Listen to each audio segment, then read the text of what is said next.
Okay, we're going to move on to The Independent now. And a bit of a spat with Rishi Sunak. What's this?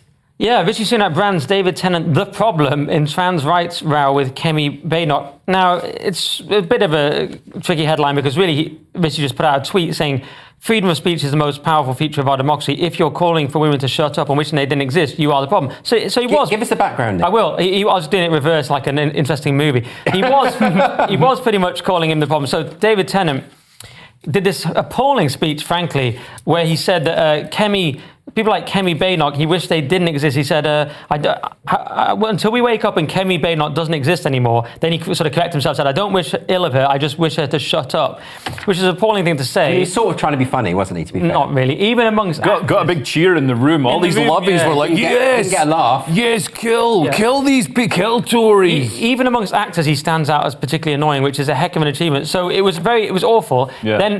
But my critique is also of Kemi's response, because she responded and said, she talked about Tennant being she said, I will not shut up, which is fair enough. I will not be silenced by men who prioritise applause from Stonewall over the safety of women and girls. But then she said, a rich lefty white male celebrity so blinded by ideology, he can't see the optics of attacking the only black woman in government. And this is where she lost me, because then, of course, she engaged in identity politics. Some say she was just using the left's rhetoric against him. Yeah. I don't particularly believe that. Well, it does. It's quite effective, because in that whole sort of intersectional identity politics world that David Tennant inhabits, it's a terrible look for a white man to say that a black woman shouldn't exist. I mean, it's one of the worst things. So by mentioning it, in a way, she is being kind of smart. It is using their weapons against them. Yeah. That's what she's doing. I'd agree with that. And also, I'd say, David Tennant obviously has to cling to Kemi being wrong and gender ideology being correct. Because this was all about, this is at the LGBT awards. He was getting an award for Celebrity Ally. Celebrity Ally. And basically, David Tennant has got a trans kid, apparently.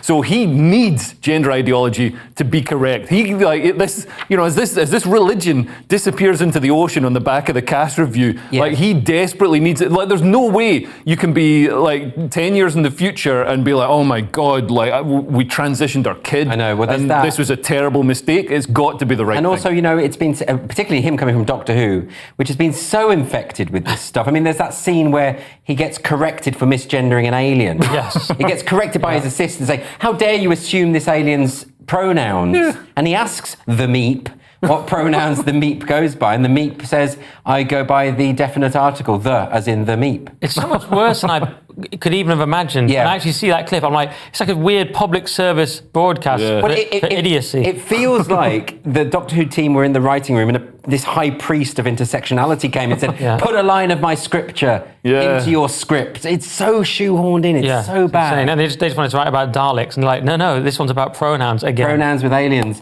But, good on Rishi for sort of sticking up for Kemi, I guess. But what else were you going to do? Anyway,